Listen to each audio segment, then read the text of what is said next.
సమస్త జగములు రక్షించే సకల జ్ఞానమూర్తి ఎవరింట తాను కొలువుండునో కలుగును వారికి కీర్తి సకల సంపదల మూలము సుమనోహరి లక్ష్మి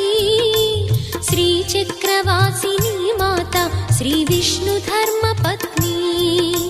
తనని నమ్మిన భక్తులకు దరిద్రమును బాపు కొలిచెడి వనితల కొంగులలో బంగారము నింపు అష్టలక్ష్ముల రూపున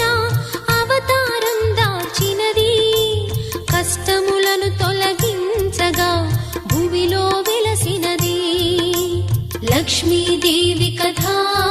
శ్రీ లక్ష్మీదేవి కథ లక్ష్మీదేవి కథ